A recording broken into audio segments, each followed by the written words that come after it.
Bueno, pues buenas tardes, bienvenidos a nuestra última semana de CD101 y el día de hoy vamos a hablar de temas importantes. Ya vimos más o menos cómo funcionan algunos elementos dentro del shell y vamos a explorar un poco más de la historia. En este caso no es tanto verlo como en los apuntes, sino directamente en una terminal.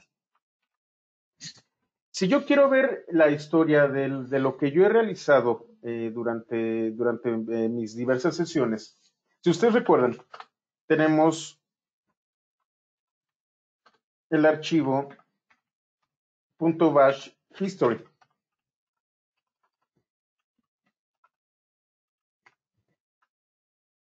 Y entonces, desde que empezamos a utilizar nuestro usuario, tenemos nuestra historia.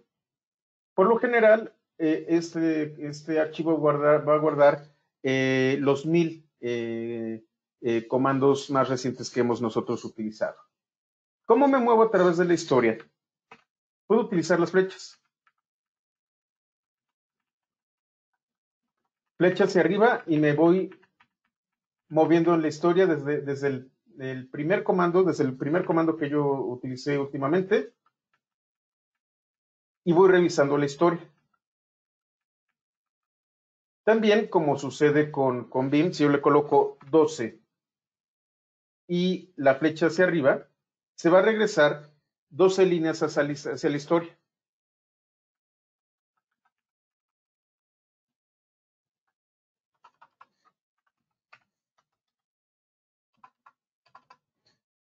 ¿De qué otra manera puedo ver la historia? Yo puedo utilizar el signo de admiración.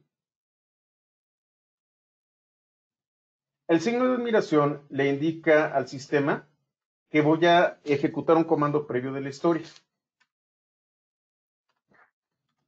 Si utilizo doble signo de admiración, significa que voy a utilizar el comando previo.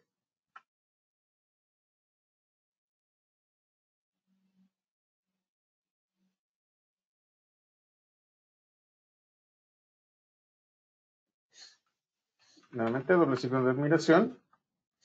Luego, signo de admiración 2. Y voy a utilizar dentro de la historia que tengo guardada el comando de la segunda línea. En este caso, es este de aquí. Si yo quiero ver, nuevamente, git help, cat bash history, git push origin master, etcétera, etcétera. Si yo me quiero ir, por ejemplo, 1, 2, 3, 4, 5, 6, 7.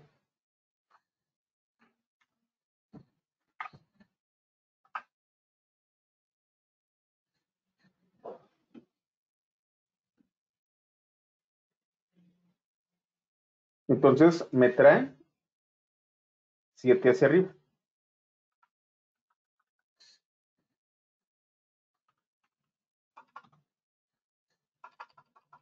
Yo puedo utilizar la historia de esta manera y puedo moverme. También puede funcionar lo siguiente. Déjenme ver. 1, 2, 3. De nuevo.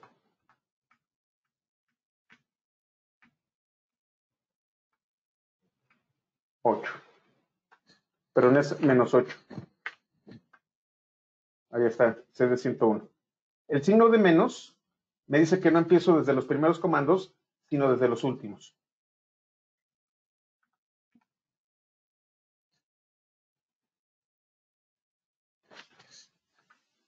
Y por ejemplo, este sería menos 9. Menos 9. Y luego puedo colocar, no sé, punto y coma ls. Y entonces me voy a ir al comando 9 comandos atrás y luego voy a aplicar este otro comando. Y entonces, ¿qué fue lo que hice? Me moví a CD101 y después apliqué ls. Yo puedo añadir a la historia de esta manera. Y puedo colocar un pipe o puedo colocar cualquier otra cosa. Y entonces puedo moverme a lo largo de la historia.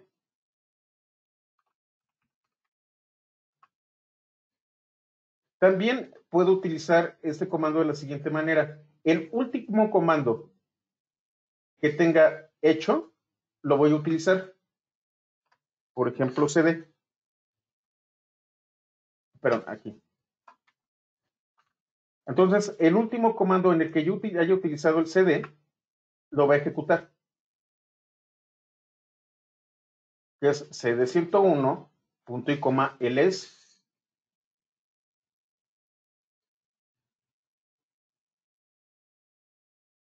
Entonces, puedo yo jugar con la historia. Este comando es muy útil porque cuando somos flojos, normalmente nos gusta hacer esto.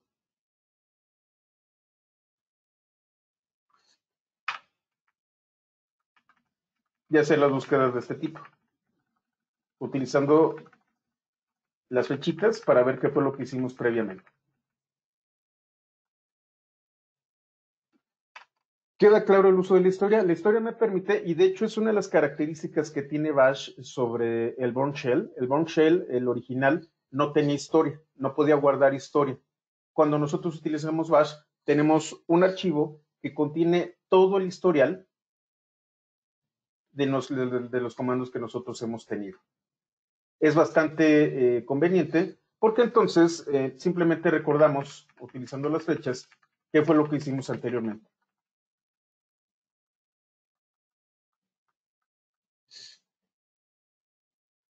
¿Todo claro hasta aquí? Bueno, ahora, como les comentaba, vamos a hablar sobre este elemento que es el prompt. Este elemento es definido por una variable de estado que se llama ps1.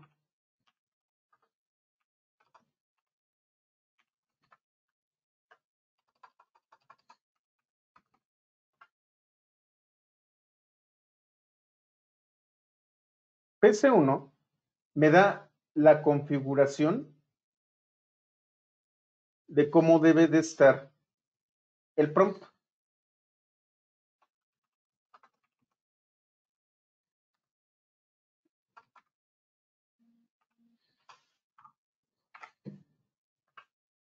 ¿Qué es lo que estoy haciendo?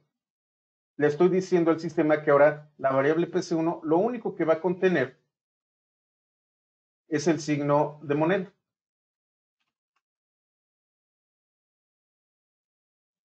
¿Dónde está definido ps1?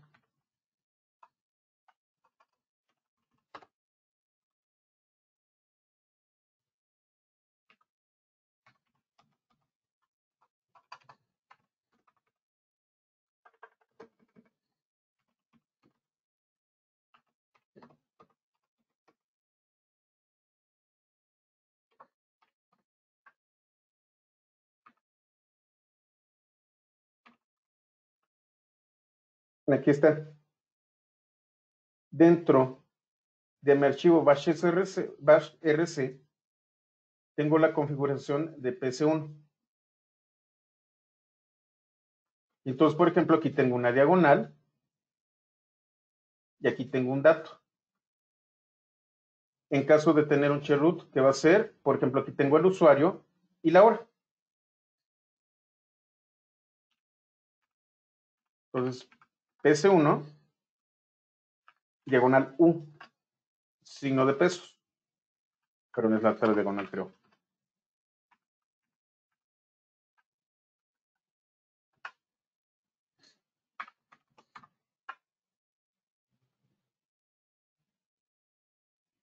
U arroba.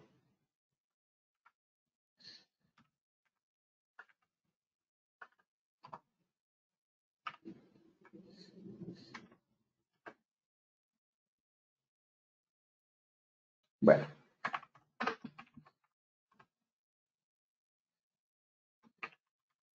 Hay algunas variables para ps1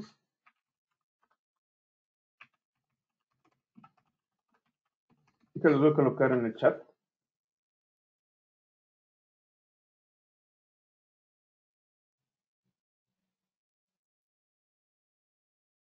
Ah, aquí está, perdón, se me faltaron los corchetes.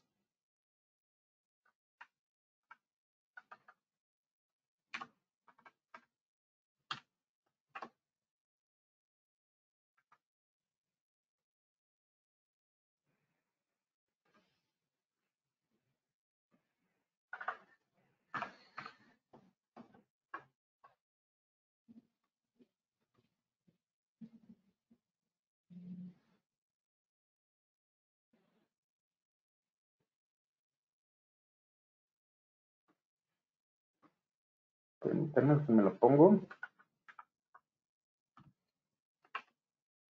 Parece que no me permite. Yo puedo colocar aquí varias maneras de ver el prompt. Creo que es por aquí, déjenme ver. Esto sí tiene un manual esto de aquí. A ver, déjenme ver. Por aquí debe de andar.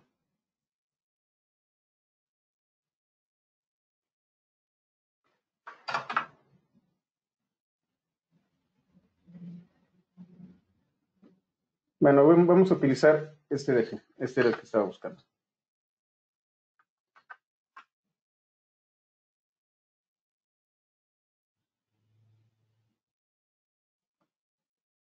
Diagonal U me dice cuál es el usuario. Diagonal H me dice el nombre de mi equipo. Diagonal W me dice dónde se encuentra mi directorio. Entonces tengo esto. Export PC1 igual, y aquí está. Es más, vamos a copiar.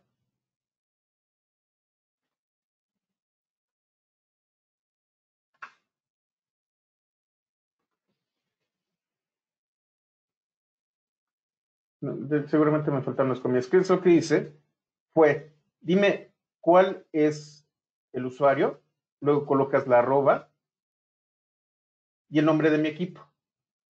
Y con diagonal W, ¿dónde me encuentro?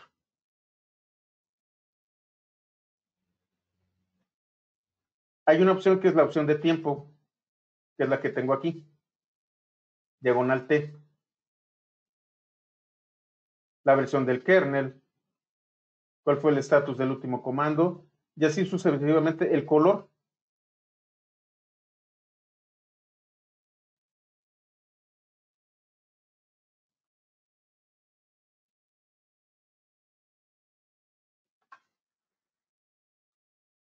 Y entonces, acabo de cambiar el color del prompt.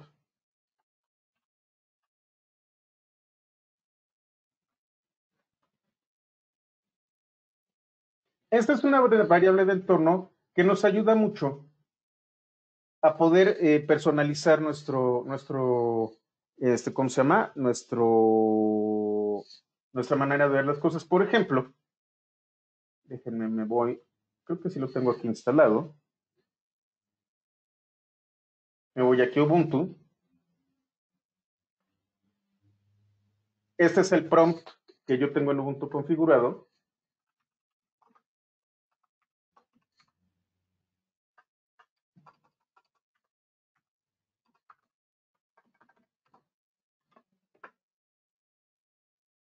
Y así es como está configurado.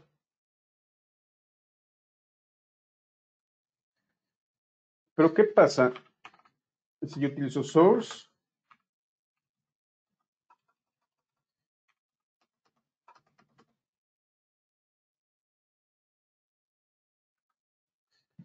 Creo que no lo tengo, déjenme ver si tengo instalado. No, creo que no tengo instalado Jupyter aquí, déjenme ver. Local bash ssh, no lo tengo instalado. Esto es un comando que voy a utilizar con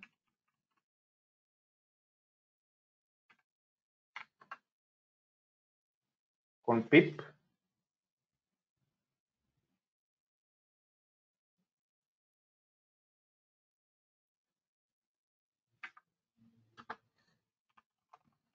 Voy a instalar virtualenv, que me permite generar entornos virtuales en Python.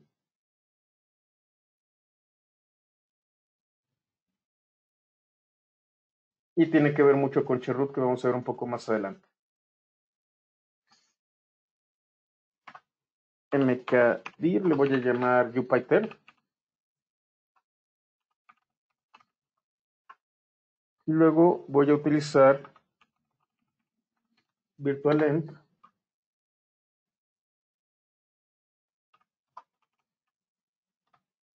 Voy a crear un entorno virtual en este directorio.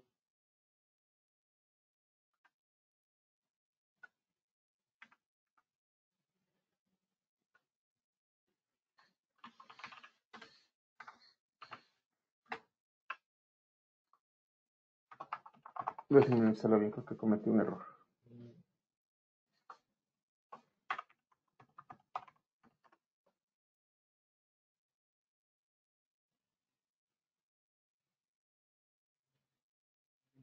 Sí, ya está. A ver si ya lo instalo correctamente. Lo que voy a hacer es cambiar toda la configuración del entorno de Python a este directorio llamado Jupyter. Y lo que voy a hacer es traerme la configuración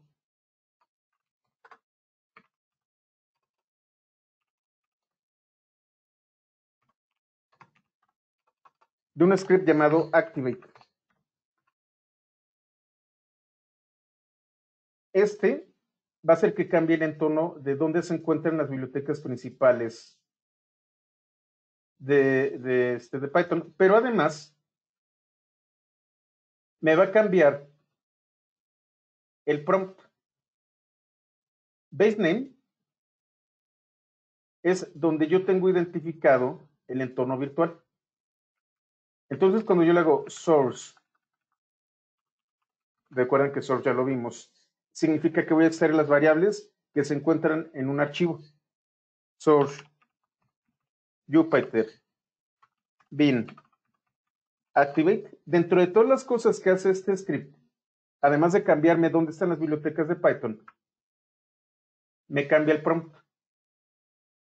Y lo que me está indicando es que en este momento las variables de entorno, sobre todo para las bibliotecas de Python, están movidas al directorio Jupyter. Y entonces cuando yo trate de instalar paquetes, no los voy a instalar en, por ejemplo, si fuera Python, sería diagonal user, diagonal lib, diagonal, no me acuerdo, bueno, diagonal Python. Cuando yo utilice las instalaciones como pip, se va a instalar en el directorio Jupyter. Lo que estoy haciendo es indicarle al sistema que cambie la localización de la ruta de Python a Jupyter. Existen muchas otras variables de entorno que podemos modificar, pero esta es la clásica que se utiliza para ejemplificar las modificaciones que se le pueden hacer a la manera en cómo una terminal puede comportarse. Entonces, PC1, aun cuando tiene, pues, un objetivo, pues, bastante, pues, no pudiera decir vital, ¿cómo se dice? Ay, se me fue el nombre, decorativo, es un buen ejemplo de cómo se utilizan las variables de entorno en Bash. Gerardo, tengo una duda que no me dejó dormir o ya estoy chocheando. Si montara en modo exclusivo Linux en mi equipo, ¿podría instalar una imagen de Mac? Lo he hecho con una máquina virtual, pero va muy, muy lento. A ver, honestamente no manejo Mac. Lo que yo sé es que una máquina virtual emula prácticamente cualquier tipo de sistema operativo. Tengo entendido de que si es posible, yo personalmente no lo he hecho, de hecho eso rompe con la licencia de Apple, digamos que eso no es legal, pero creo que sí podrías. No sé qué tan rápido pueda ser, pero de que es muy posible, Gerardo.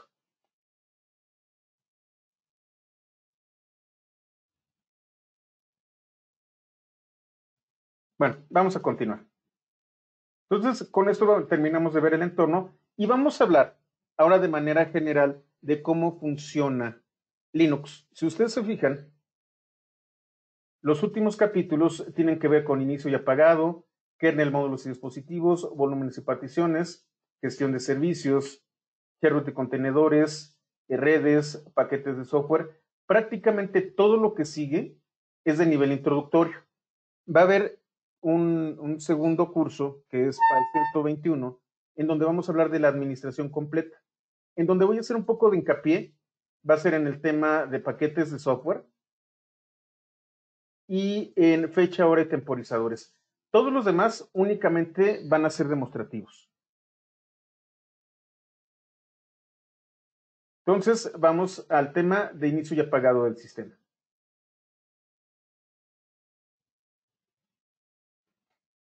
Esto, el proceso de arranque de un sistema de cómputo puede diferir entre dispositivos. No es lo mismo iniciar desde una máquina como la que ustedes tienen con su sistema de computadora personal, que arrancar desde un servidor, que arrancar desde un sistema con ARM, de un sistema RISC, o como lo acaba de comentar Gerardo, arrancar desde una Mac.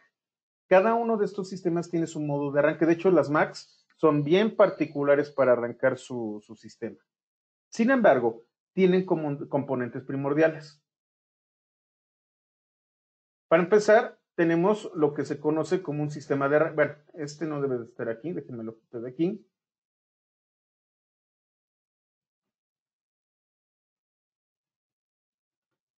Y va acá.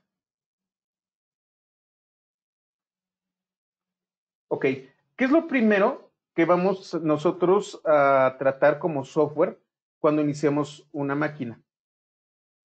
Cuando iniciamos una máquina nos vamos a enfrentar a dos elementos primordiales. Uno que es el BIOS o algún otro que es la UEFI. El BIOS, si ustedes recuerdan, cuando inician un sistema, es esa ventanita en donde aparece HP o Dell o cosas así, y tienen que teclear una tecla que normalmente es ESC o F12 o Enter para entrar a la configuración de hardware de su sistema.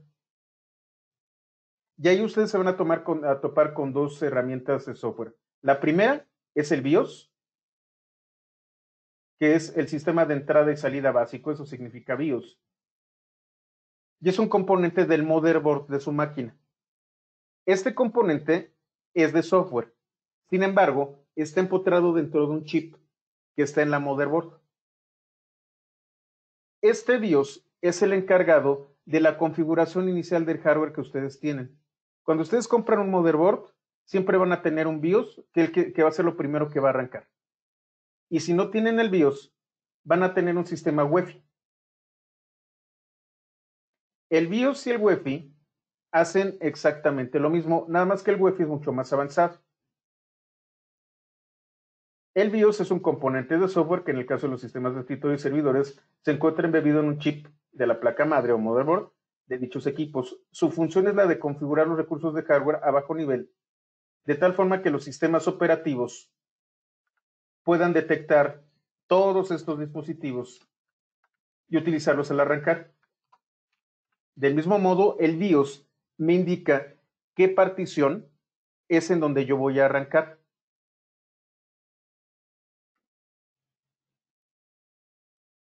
De hecho, si ustedes son viejitos como yo, inclusive había algunas configuraciones muy particulares, sobre todo cuando necesitábamos temas de direcciones de interfaces, los famosos IRQs.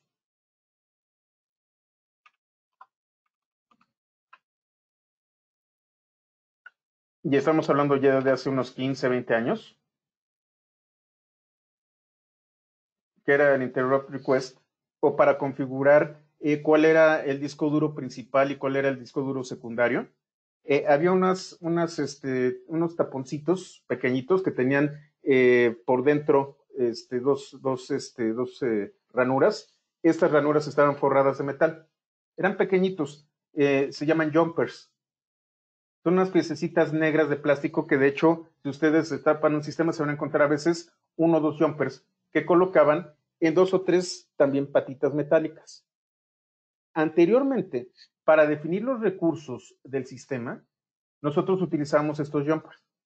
Y para definir cuál era el disco esclavo y cuál era el primario, utilizamos estos jumpers. Nos metíamos de manera física con la motherboard para poder configurar. Y entonces teníamos versiones muy viejitas del BIOS. El BIOS fue evolucionando y se fue volviendo cada vez más complejo. Y bueno, por ahí de la década pasada, al fin, mediados finales, Microsoft sacó una iniciativa llamada UEFI. Sí, el esclavo y el máster y todo ese tipo de cosas. UEFI es una iniciativa que lo que quiere es sustituir al BIOS y ofrecer un entorno, según ellos, más seguro y más amigable con el usuario. Entonces, ustedes van a encontrar sistemas en donde al entrar a la UEFI ya van a tener un entorno gráfico y van a poder utilizar el mouse para utilizar opciones. Y no solo eso, sino también que pueden ustedes optar por lo que se conoce como Secure Boot. Secure Boot es una instrucción para la UEFI en donde si no está firmado correctamente el kernel del sistema operativo que van a arrancar y no está dado de alta correctamente, no lo van a poder hacer. Eso significa que una persona que haya modificado de alguna manera el kernel que ustedes están utilizando para arrancar, no lo va a poder utilizar, a menos de que esté firmado correctamente. Esto es una muy buena medida de seguridad desde el punto de vista de Windows, porque el kernel no se modifica demasiado. Sin embargo, con Linux, nosotros podemos modificar el kernel casi prácticamente en cualquier momento. Si, por ejemplo, ustedes están utilizando Secure Boot y están utilizando también VirtualBox, VirtualBox tiene un componente del kernel. Cada vez que ustedes actualizan VirtualBox en Linux, ese componente del kernel se modifica y todo el kernel es distinto al anterior. Lo que ustedes tienen que hacer es volver a firmar el kernel en el Secure Boot para que pueda iniciar, si no, no los va a dejar. De hecho, durante algunos años, de hecho un par de años, la UEFI fue todo un tema para las distribuciones de Linux, porque como apenas se estaba metiendo este tema de las firmas y de cómo funcionaba el kernel firmado y cosas por el estilo, pues muchas distribuciones simplemente no jalaban en sistemas recién salidos. Me acuerdo mucho que Lenovo tenía muchos problemas con la UEFI porque no les dejaba entrar a Linux porque no reconocía las firmas del kernel. Era bastante complicado, ahora ya es algo natural y es muy probable que en los próximos años el BIOS sea desechado y los sistemas nuevos en sus motherboards vengan con defecto con UEFI.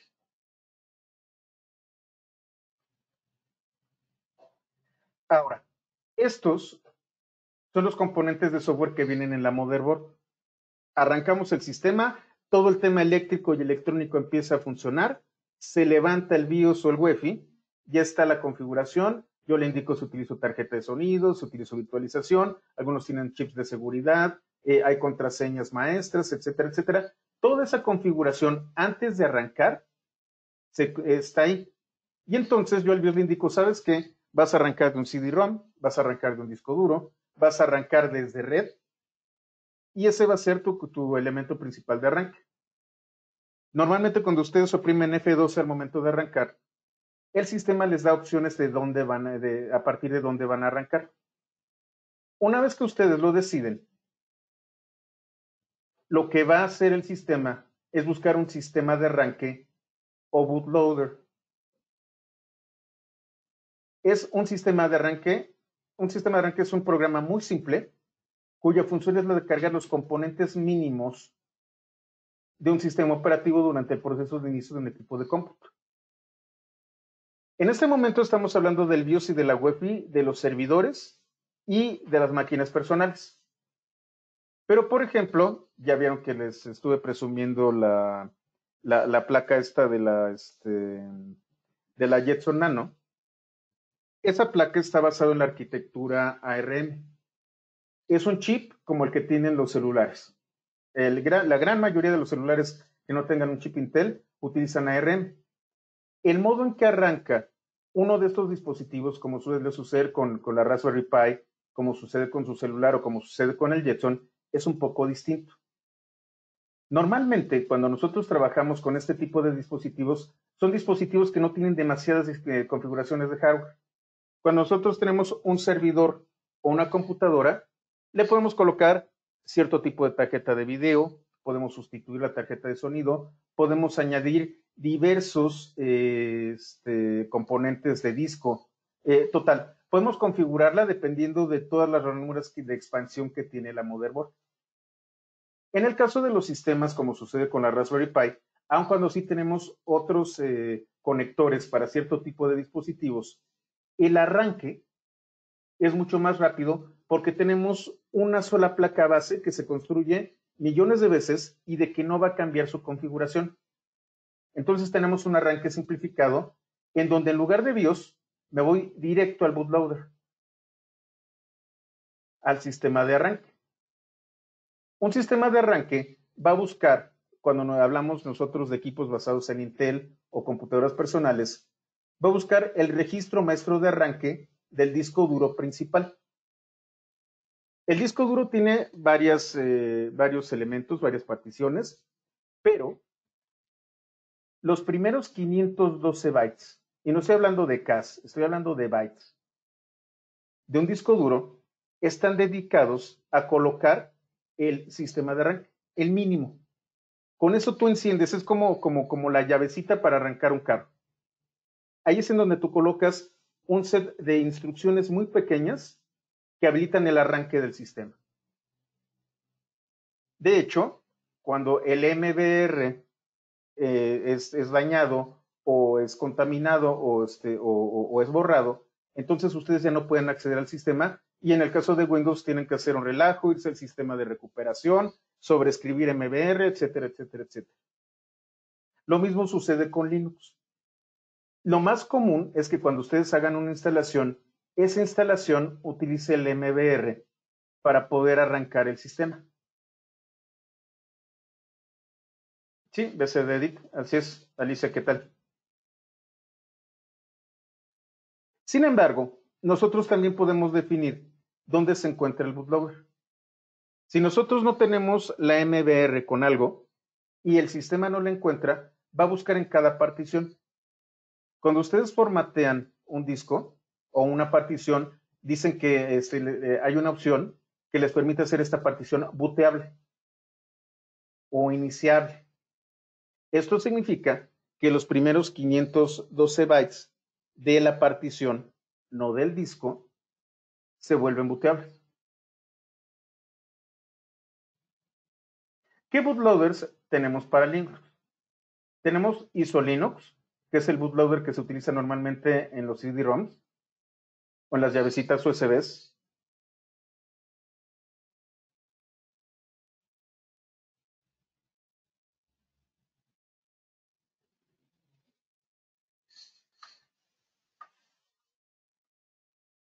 Normalmente se utiliza una de dos. Cuando ustedes tienen una imagen de un disco, como por ejemplo del instalador de Ubuntu o de CentOS, ustedes lo que van a hacer es hacer un copiado que por lo general es bit por bit del sistema en su disco, en su CD, que ya se utiliza menos, o en su USB, en su memoria USB. Lo que ustedes van a hacer es, en esos primeros 512 bytes, van a colocar ISO-Linux. Y entonces, a partir de ahí arranca y empieza a traerse todo lo necesario para que funcione. En los sistemas embebidos, sobre todo con arquitectura ARM para dispositivos como Raspberry Pi o los celulares, se utiliza U-Boot. Como les digo, les encantan los juegos de palabra. U-Boot son los submarinos alemanes, los de la Segunda Guerra. Ese se llama Das U-Boot. Es un bootloader que se utiliza primordialmente para sistemas embebidos.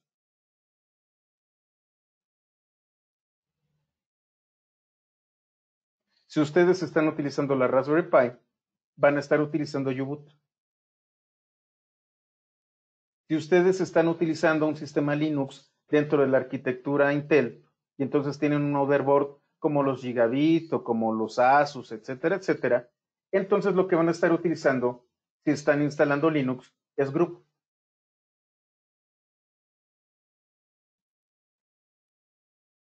Grub es mucho más robusto que los anteriores. ISO-Linux lo único que hace es que funcione el CD. U-Boot lo que hace es inicializar el sistema y no les da opciones. Va a buscar el componente mínimo para poder arrancar. Group es un poco más complicado, es un poco más elaborado y me permite, por ejemplo, tener menús y poder escoger el kernel que voy a utilizar, o si detecto un kernel de Windows, colocarlo dentro de esta lista, o definir algunas opciones más allá de simplemente arrancar. Existe otro bootloader llamado Lilo.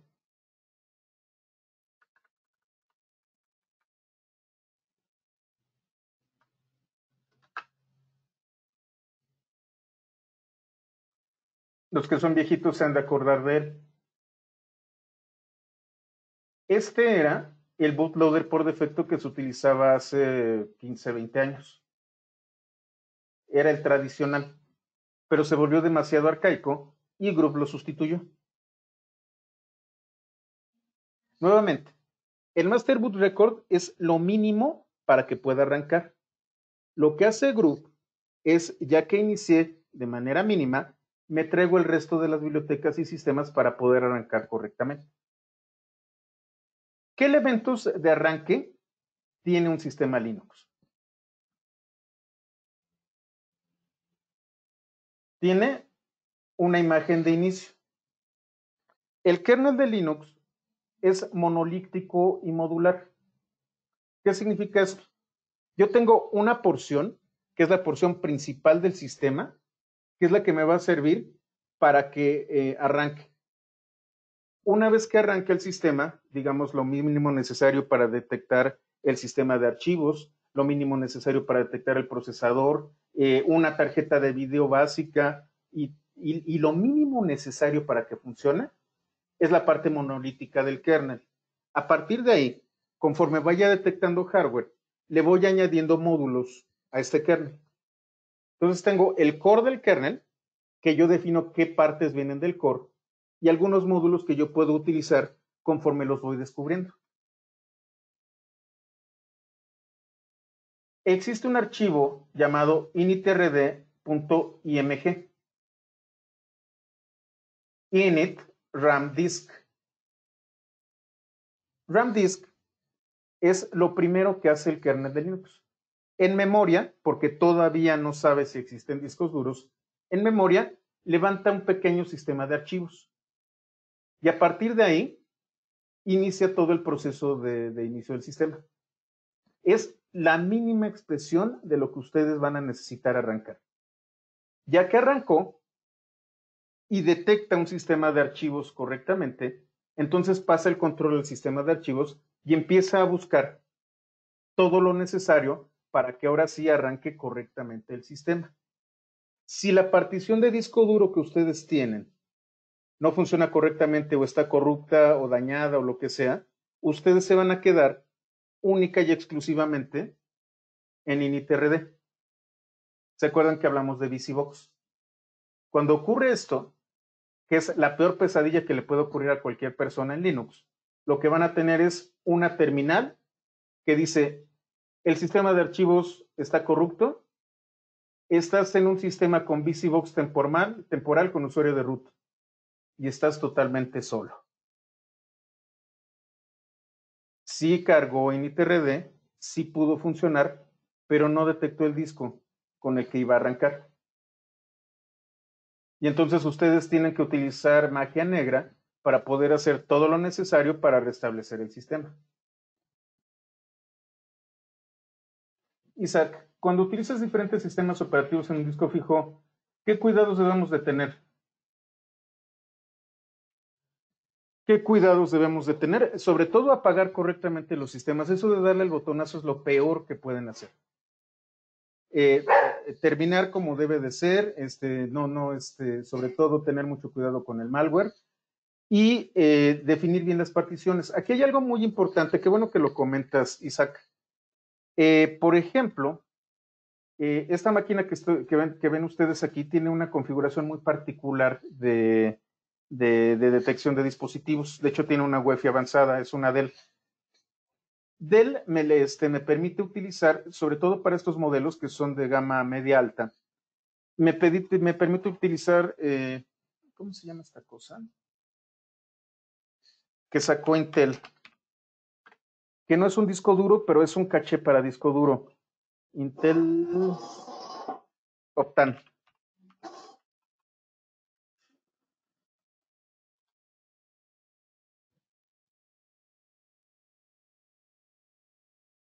Una memoria con capacidad de respuesta de desempeño acelerado. ¿Cómo funciona Optane? Optane es una memoria. Es una memoria intermedia que genera un caché del disco duro.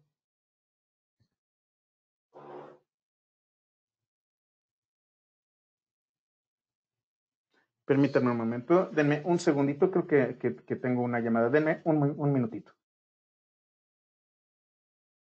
Bueno, como les comentaba, tenemos Optane.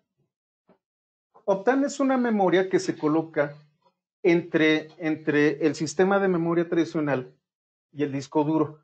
Lo que hace Optane es identificar aquellos archivos que yo utilizo con mayor frecuencia y los coloca dentro de un caché especial. En lugar de hacer búsquedas en el disco duro, ya tengo un registro de estos archivos y estos archivos van a vivir ahí. Esta computadora que tengo aquí está diseñada para uno de estos procesadores. De hecho, se coloca dentro de un slot especial. El problema es que si tú vas a utilizar Optane bajo ciertas configuraciones, no puedes utilizar ese espacio de almacenamiento en particular. Es una memoria que es NVMe, me parece que es. NVMe.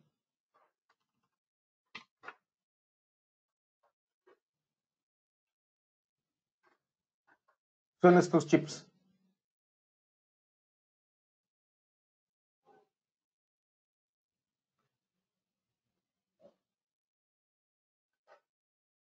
Si ustedes tienen una configuración para utilizar Optane, Linux no va a reconocer el disco duro. Y en el caso de esta máquina en particular, como está configurada así, yo tengo que entrar al BIOS para seleccionar si ejecuto Linux o ejecuto Windows. ¿Por qué? Porque el group y Linux no va a detectar el otro disco duro si yo lo tengo instalado en una de estos chips debido a la configuración del BIOS.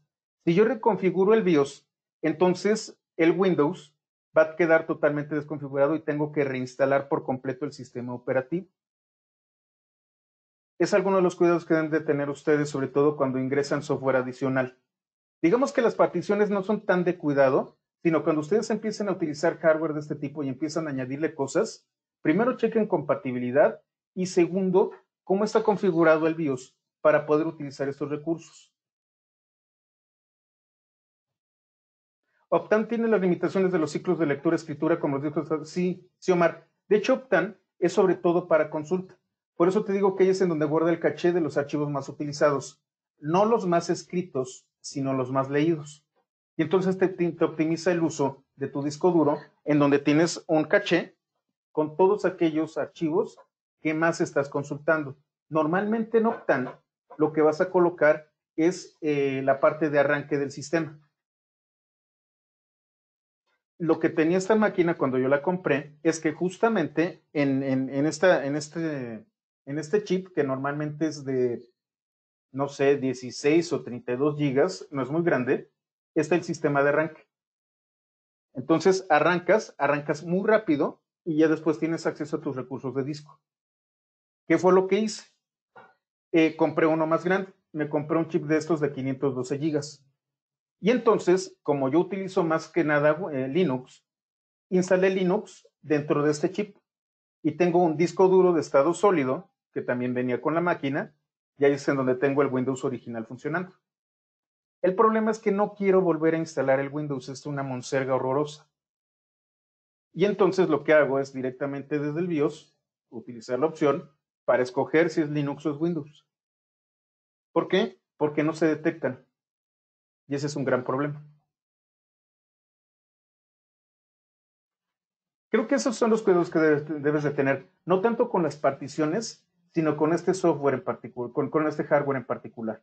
Tengan mucho cuidado cuando ustedes escojan memorias de este tipo porque tienen un propósito. Si ustedes le dan un propósito adicional, como por ejemplo el mío, de bootear Linux desde ahí, entonces a lo mejor desconfiguran el Windows. Por otra parte, Windows es bien celoso en la instalación. De entrada no te reconoce Linux. Y entonces sobrescribe el Master Boot Record.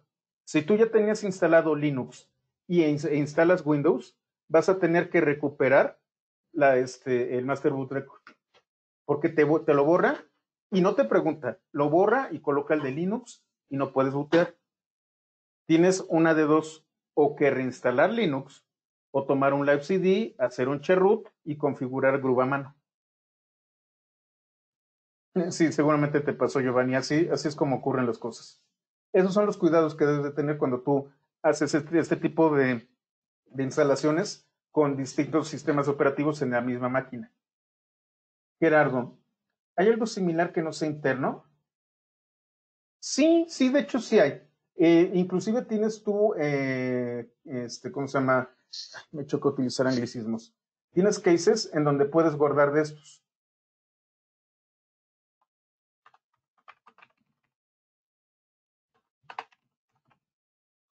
¿Cuál es el problema? Si tu computadora es vieja, seguramente estás utilizando USB 2 o USB 3. Y entonces la velocidad de transmisión de tu bus es lenta. Pero sí, aquí puedes colocar una de estas cosas y la puedes utilizar de forma externa. Pero lo que yo te recomendaría es que tengas un bus como USB-C o USB 3. CADI se llaman estas cosas.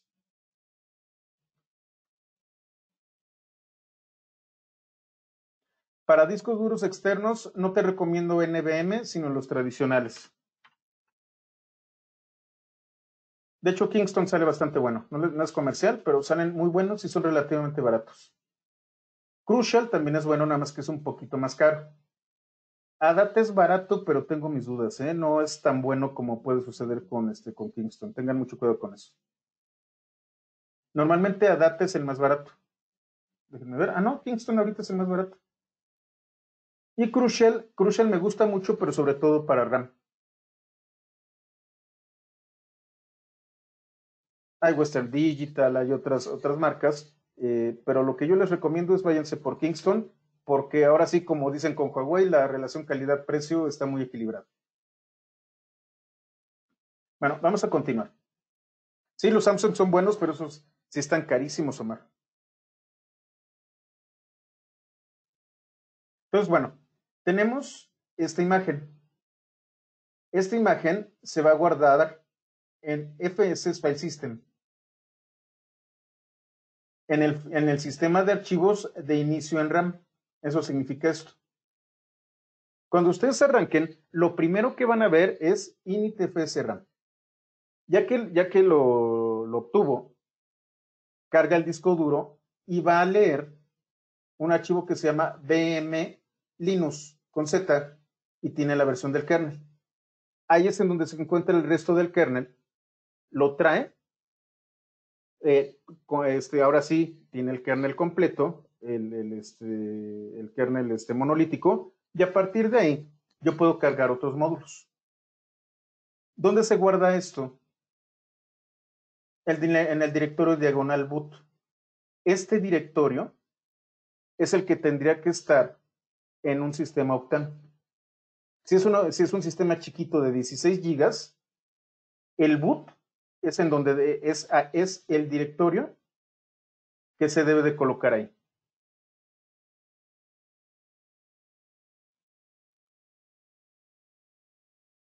Entonces, si ustedes ejecutan ls diagonal boot, se van a encontrar con estos archivos y con este directorio. System.map. Es más, vamos a verlo.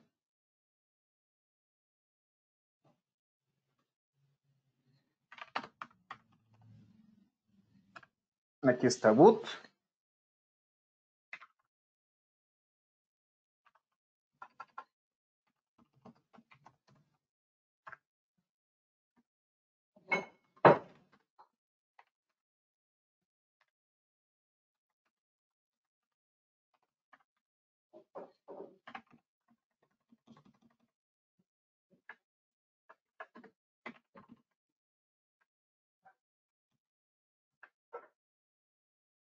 No hagan esto, se los voy a enseñar nada más yo.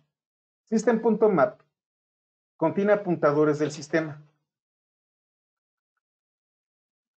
Por eso se llama map. Tiene cierto identificador que corresponde a cierto componente del kernel. System.map se genera automáticamente cuando yo compilo el kernel. Junto con System.map, bueno, cuando yo compilo en kernel voy a tener tres elementos. System.map, initrd y vmlinux. Al momento de compilar el kernel, no vamos a compilar el kernel aquí. Estos son los tres archivos que va a arrojar. El archivo que da origen a estos tres es config.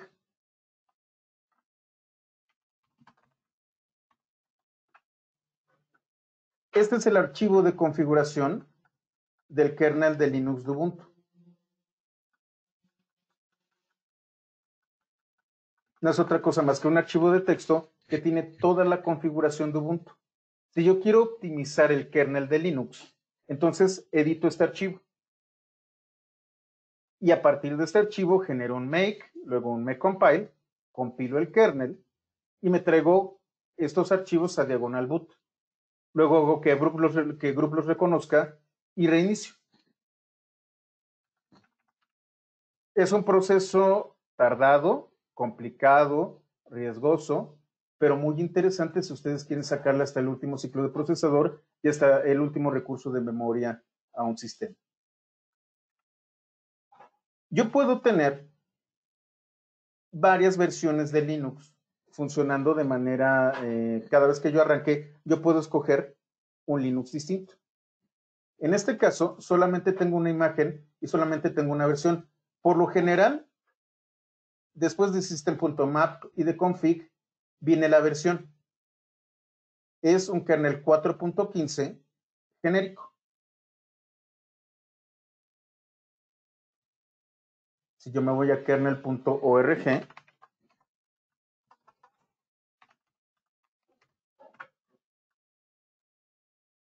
aquí tengo todas las versiones de Linux. La más estable es la 5.7.1.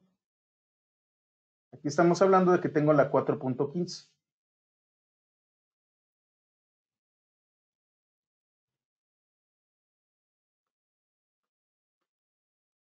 No está nueva. Anda por acá, déjenme ver. Si ustedes se fijan, puedo traérmela completa o utilizar los parches. Si yo tengo una versión anterior, la parcho. Por aquí debe andar el 4.15. Bueno, cada distribución, cada proveedor de su sistema operativo basado en Linux va a utilizar un kernel particular. Anteriormente, en los viejos tiempos, uno era el que compilaba el kernel. Los viejos tiempos estoy hablando de 20 años atrás.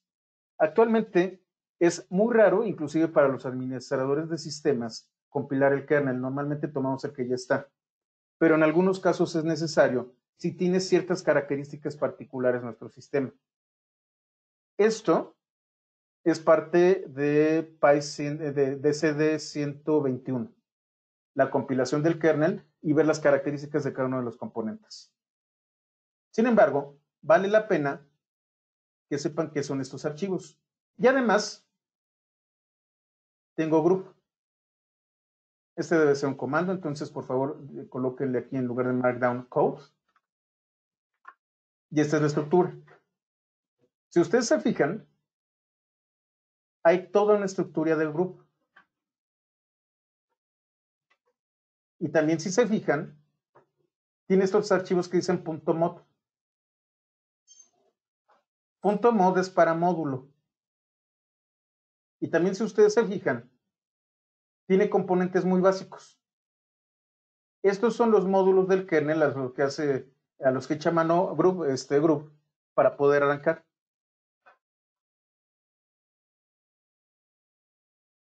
No son tantos. Si ustedes se fijan, y lo vamos a ver más adelante, este módulo es para un sistema de archivos ext2. Este es para un sistema FAT.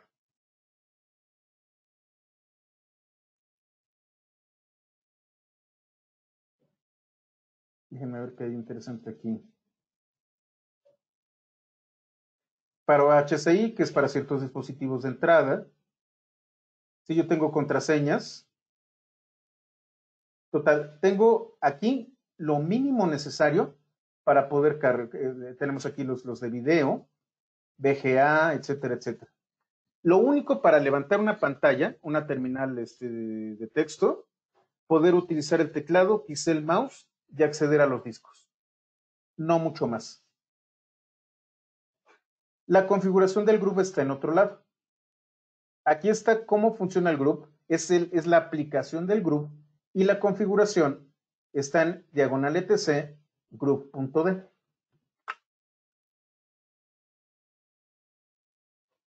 Aquí es en donde nosotros lo podemos configurar.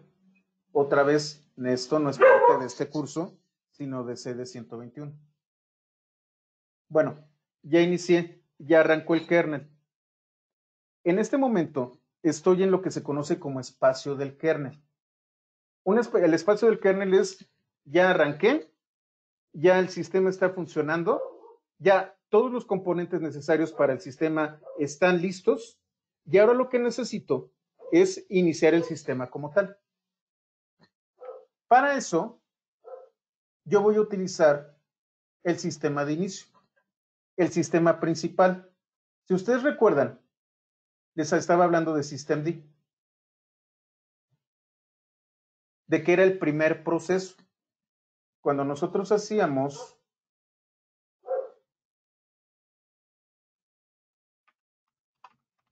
aprovechando con el tema de PS3, el primer proceso es systemd.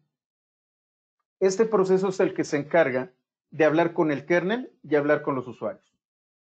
El de levantar servicios, el de generar entornos. Si tuviera también un sistema gráfico, systemd se encarga de iniciar el sistema de entorno gráfico. Systemd es el proceso 1 de todos los demás. A partir de aquí, vienen todos los demás procesos del sistema. Linux está utilizando systemd desde hace más o menos unos 10 años. Sin embargo, existían otros sistemas dentro de Unix, que es System 5.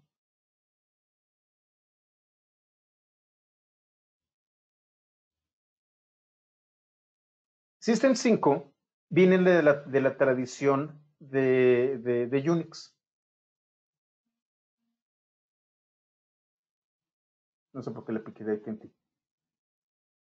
Y entonces, si ustedes están trabajando con BCD o en muy bajo nivel con una Mac, se van a encontrar este sistema.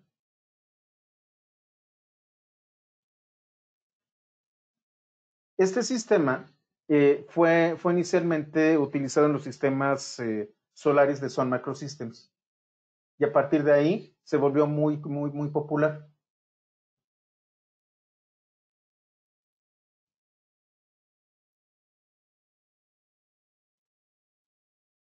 Existían anteriormente los sistemas System 5 y BSD. De hecho, BSD es el que está en la Mac. Estos fueron utilizados pues de manera bastante masiva con las primeras versiones de Linux. De hecho, el primer proceso que ustedes encontrarían dentro de un sistema viejo de Linux sería init.d. En este caso, como Ubuntu es más contemporáneo, utilizamos systemd. Y entonces, a partir de aquí, ya empieza a arrancar todo. Nosotros podemos tener la bitácora de cómo fue el arranque de un sistema, e inclusive hasta el momento en el que nos encontramos, utilizando un comando llamado themessage. Este comando me va a traer la bitácora de cómo está interactuando el sistema a bajo nivel.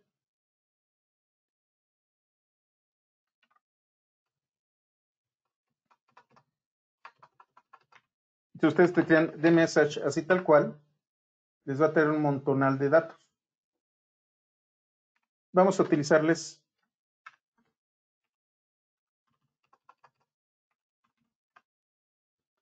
y entonces fíjense, hay un contador de tiempo que inicia cuando se carga el kernel. Es el momento cero. A partir de aquí empiezan a ocurrir eventos. Aquí detecta la CPU. Empieza a comunicarse con el BIOS. Detectó un hipervisor. Entonces ya sabe que está dentro de una máquina virtual. Empieza a habilitar todas las conexiones con CPU, con memoria, con el bus, etcétera, etcétera.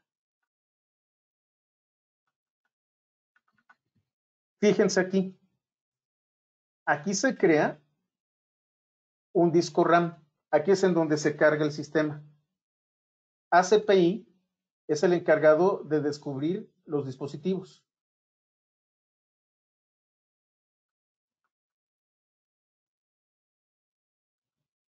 El reloj interno, los puertos DMA que tienen que ver con los dispositivos, nodos de memoria, sigue detectando y fíjense, sigue todavía en el momento cero. Empieza a detectar, a detectar, a detectar. Y aquí esto se da en segundos y entonces estamos hablando de milisegundos. Habilita el sistema de seguridad llamado AppArmor. Maneja los inodes. Empieza a montar sistemas de archivos. Los sistemas de seguridad. El soporte a múltiples procesadores. Se acaba de detectar 6 CPUs.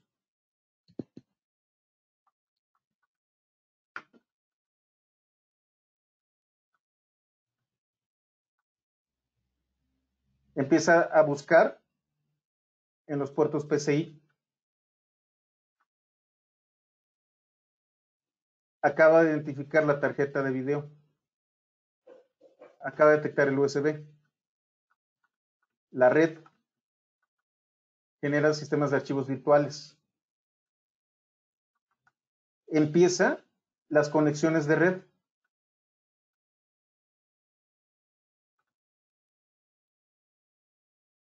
Empieza a realizar operaciones de entrada y salida. Carga un módulo particular para cierto tipo de archivos. Identifica las interfaces de mi sistema de discos duros. Nuevamente los USBs, puertos seriales, el mouse, todos los dispositivos que utilizan el protocolo I2C, un CD-ROM, y continúa. No lo voy a hacer más largo, le doy End. Y esto, si se fijan, es 20 segundos después. De 0 a 20 segundos todo lo que hizo. Por ejemplo, aquí identificó también que es parte de VirtualBox. Systemd 1 es el primer proceso. IPTables, que es el firewall, etcétera, etcétera, etcétera, etcétera. IPTables, que es el firewall, se maneja a nivel de kernel. La seguridad de los sistemas se maneja también a nivel de kernel. Esta es la bitácora hasta el momento de qué es lo que está pasando con el kernel.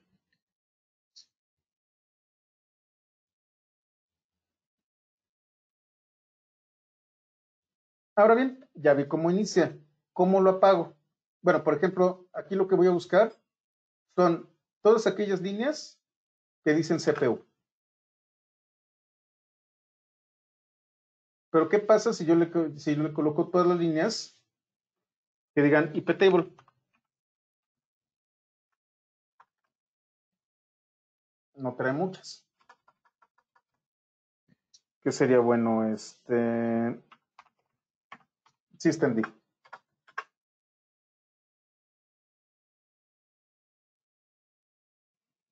Aquí grep se vuelve muy interesante, porque puedo buscar dentro de esta bitácora algo en particular. ¿Cómo apago un sistema? De dos maneras: shutdown y ciertas opciones. -H es para que se detenga. -R es para que reinicie. Con el signo de más y un número, le voy a decir cuánto tiempo en minutos tiene que esperar para apagarse el sistema. Si yo le coloco now, se apaga en este momento. Si yo lo tengo programado para apagarse y utilizo la opción -C, desactivo este horario de apagado. Vamos a verlo. Ustedes no lo hagan, yo voy a apagar mi máquina. Déjenme guardo todo.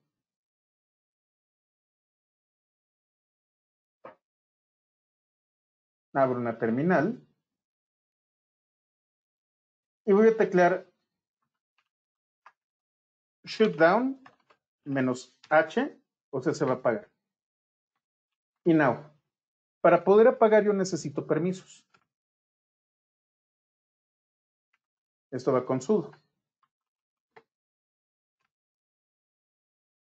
Y entonces le acabo de dar la instrucción de apagar. Lo que ustedes vieron rápidamente fue la ventana del sistema apagándose. Si yo reviso VirtualBox, está apagado. Lo tengo que iniciar.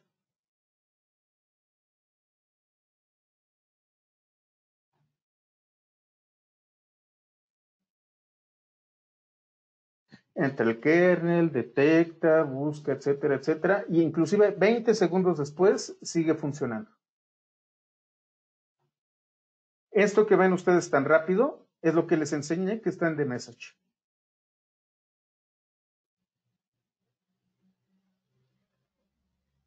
Esto que dice OK son los servicios que está habilitando Systemd.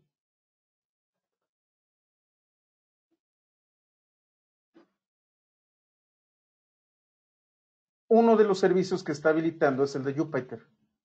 Habilita los servicios, estos están corriendo, y entonces otra vez puedo acceder.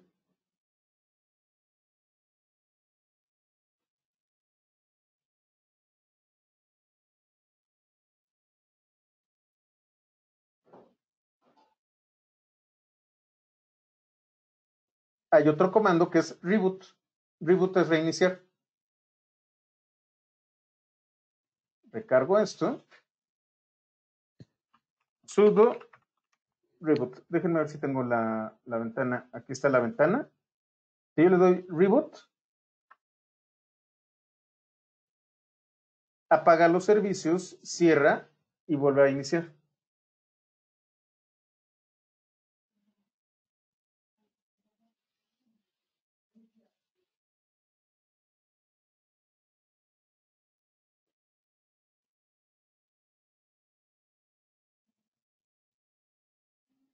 Esta es la manera en cómo inicia y apaga Linux su sistema.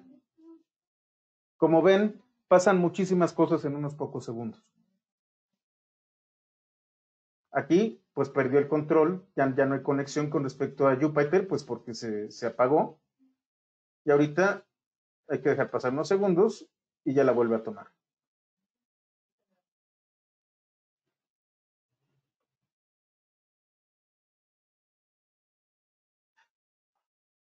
¿Hasta aquí alguna duda o pregunta? ¿Todo está bien?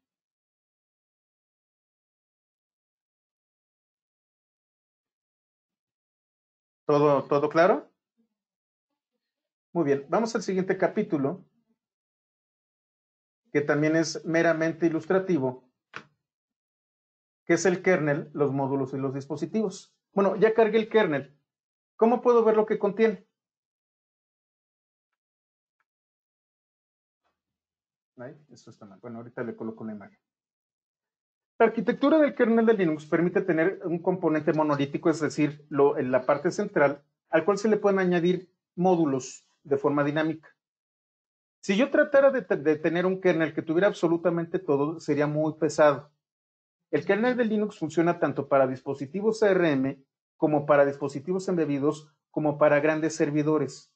Traerme todos los módulos y todos los componentes del kernel lo haría muy pesado y difícil de manejar.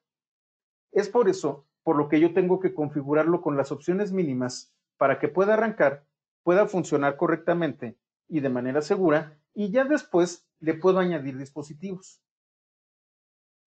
Otra vez, en VM Linux es donde está el componente principal. Para saber las características del kernel, utilizo uname. Uname me regresa todos los datos del sistema. -S o kernel name me regresa el nombre del kernel. -R, la versión del kernel. -B, la compilación del kernel. -M, el tipo de máquina, es decir, el procesador que estoy utilizando. Y -O, el sistema operativo. Cuando yo utilizo el comando uname, solamente me dice que uso Linux. -A, toda la información. Linux, cómo se llama mi sistema, la versión junto con la compilación. Por ejemplo, es la compilación número 92 de Ubuntu para un sistema de múltiples procesadores que fue compilada el 28 de febrero de 2020 para la arquitectura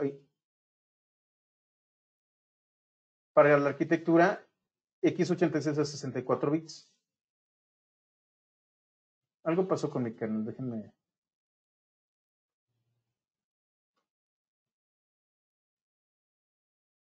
No sé por qué hubo un error. Bueno, -S me dice que kernel es, -R, específicamente la versión del kernel,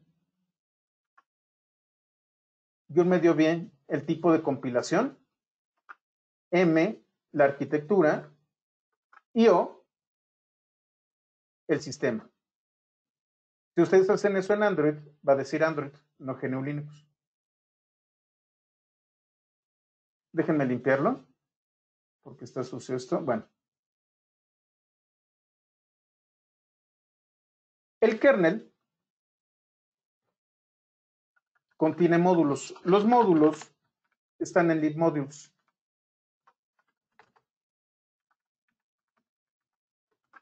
Y es libmodules y la versión de mi kernel.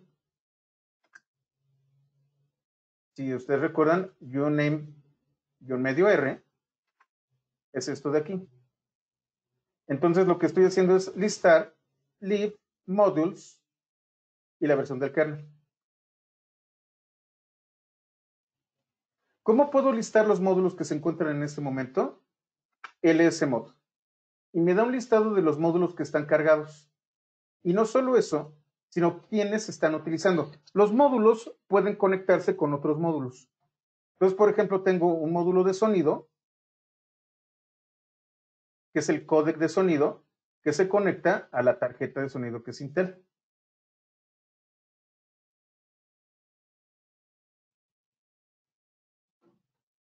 Estos son todos los módulos que se cargan.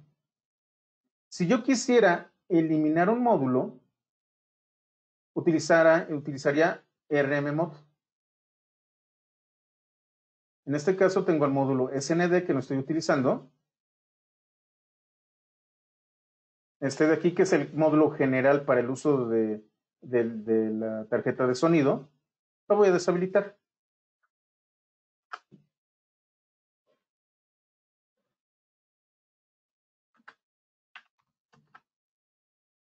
Bueno, en este caso me dice que está siendo utilizado, no lo puedo quitar. Yo puedo gestionar los módulos a través del comando modproof. Cuando yo utilizo modproof, lo que va a ocurrir es que el módulo que yo le estoy indicando lo va a tratar de cargar. No solamente el módulo que le estoy indicando, sino todas las dependencias de ese módulo. Yo tengo un directorio que es modproof.d. Modproof.d contiene este directorio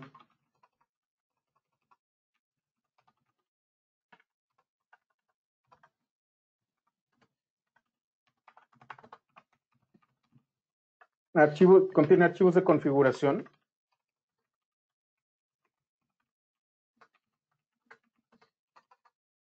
para la gestión de módulos. Cuando nosotros tenemos un nuevo componente de hardware, normalmente aquí es en donde tenemos que ir. Dice AMD64 Microcode Blacklist. Blacklist ATH-PCI. Blacklist Firewire. Blacklist Frame Buffer. Blacklist Rare Network. Blacklist en inglés es lista negra. Existen algunos módulos que una de dos, o son muy viejos o son conflictivos. Y entonces, a menos de que yo tenga una configuración de hardware demasiado específica, voy a utilizar esos módulos. Si los dejo tal cual, me van a generar conflictos con el sistema. Esto es bien común cuando ustedes utilizan, por ejemplo, sistemas de Wi-Fi dentro de Linux, sobre todo los Ateros. Ateros es un fabricante de microchips que pertenece a Qualcomm, que es uno de los principales fabricantes de chips para comunicaciones Wi-Fi. Tiene una cantidad brutal de modelos y conforme va evolucionando van aumentando los chips. Hay algunos chips en donde existen drivers que todavía no están lo suficientemente bien hechos como para Linux y que pueden ser detectados como si fueran otro chip. Y entonces se me cae la red constantemente, no tengo conexiones, no me lo detecta.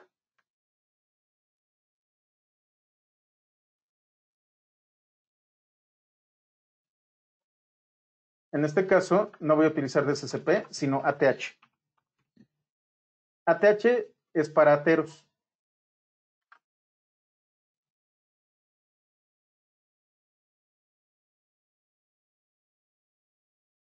Perdón, es Blacklist.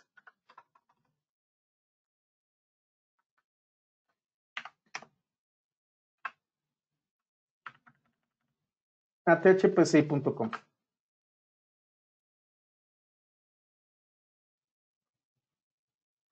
Y entonces dice, para algunos sistemas Ateros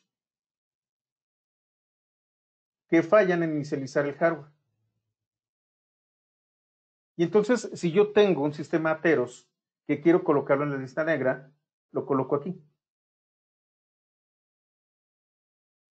Tengo, por ejemplo, este, IWL Wi-Fi.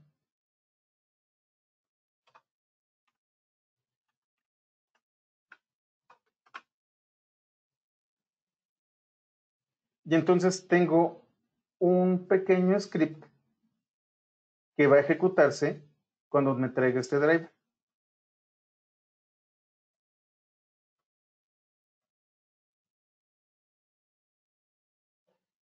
Gerardo 4.4 de Microsoft. Sí, en ese caso, esto es muy importante. Qué bueno que lo comentaste, Gerardo.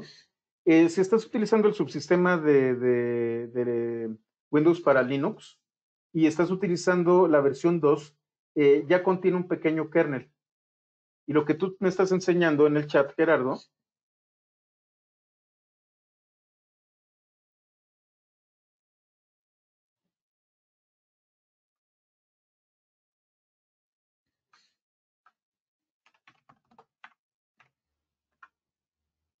es esto de aquí. está utilizando el kernel 4.4 hecho por Microsoft.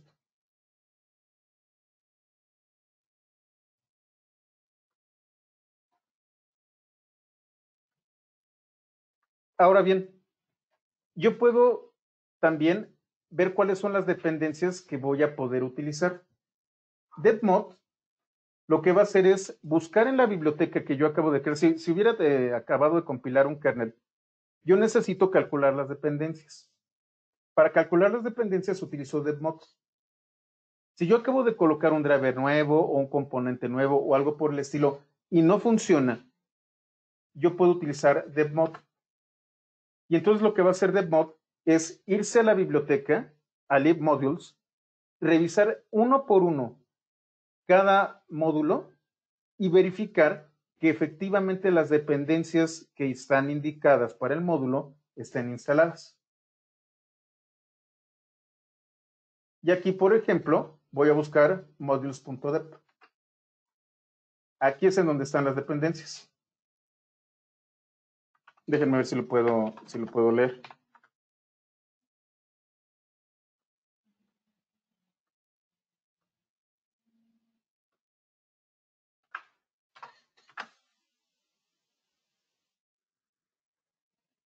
Y entonces tengo el listado de dependencias para que funcione correctamente el kernel.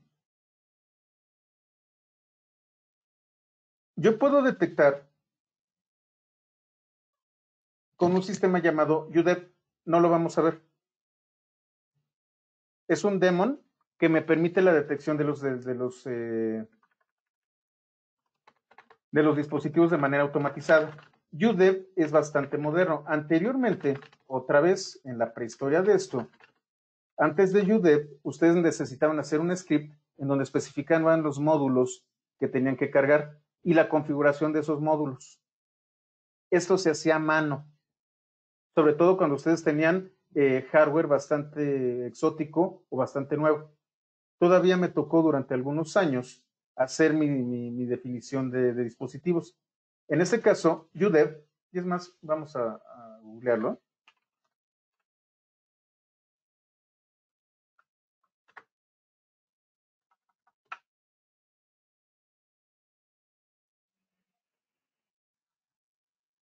Les digo que el buscador del patito es bastante malo.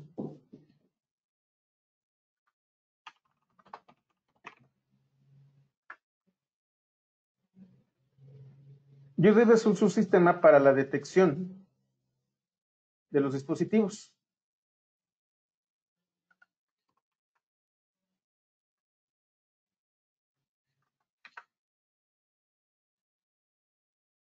Y entonces lo que a mí me permite es poder configurar tan pronto como yo coloco un dispositivo, el famoso plug and play. Entonces les voy a colocar en el chat la liga.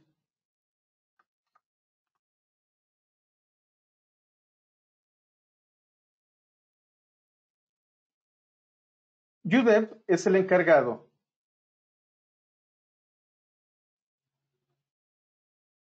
de poblar el directorio diagonal dep. Este directorio es el que tiene el acceso a los dispositivos detectados. TTY es para las terminales, como ven ustedes tengo varias. TTYS. Esta, por ejemplo, es para mi sistema de, ¿cómo se llama?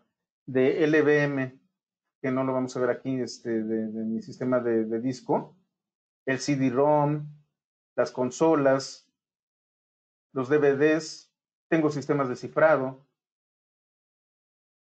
un sistema de archivos llamado Fuse. Total, aquí es en donde yo tengo control de los dispositivos. Diagonal Dev es donde se encuentran mis dispositivos detectados por el kernel y a los cuales se les asigna un nombre.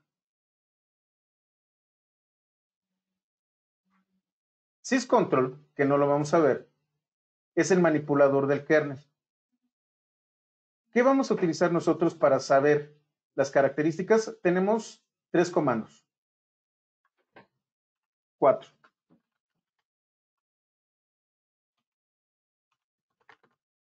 Vamos a ver.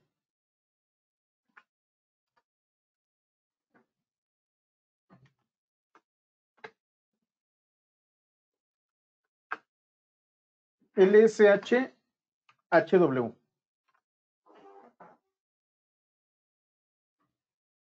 Esto, LSHW, me va a dar un listado de mi hardware.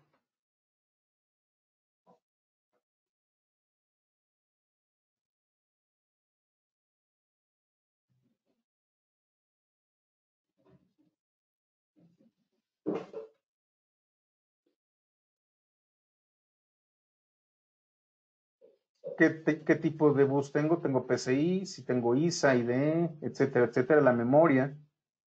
Me da los datos de mi hardware. Tengo otro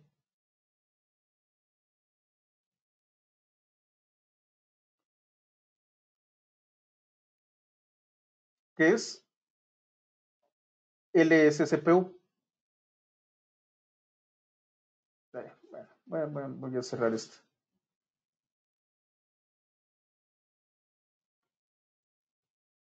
Tengo, bueno, LSUSB. Como su nombre lo indica, LSUSB me va a traer el listado de mis dispositivos USB. En este caso, como estoy en una máquina virtual, no hay mucho. LSPCI,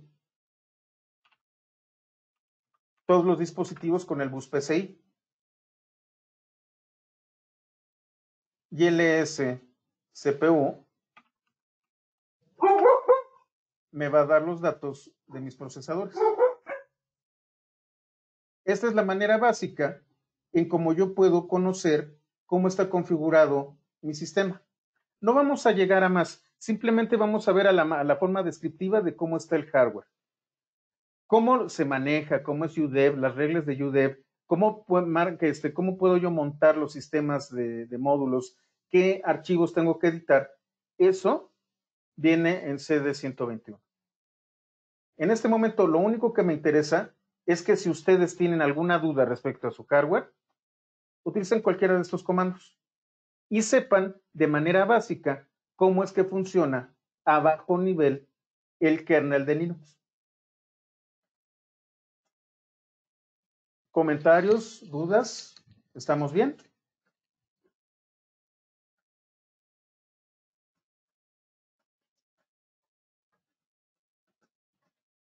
Ok, me fue muy rápido, de hecho pensaba que me iba a tardar un poquito más.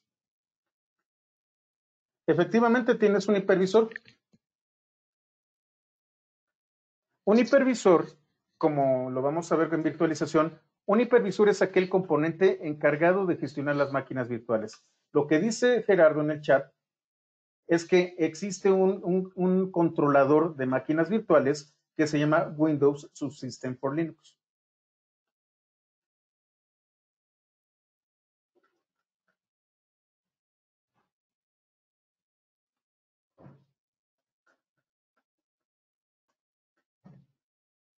Vamos a dejarlos aquí. Volúmenes y particiones, quiero empezarlo correcto y terminarlo completo. No me va a dar tiempo, nos quedan 20 minutos.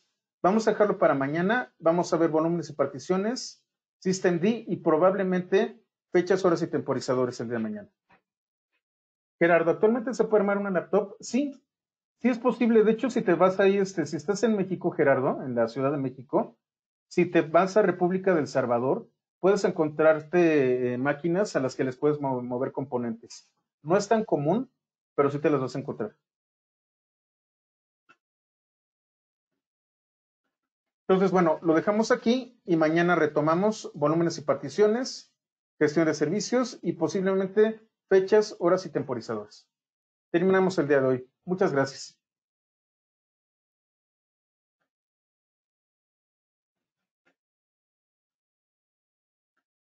Veremos únicamente, Carlos, vamos a ver únicamente NTP descriptivamente. No vamos a configurar NTP.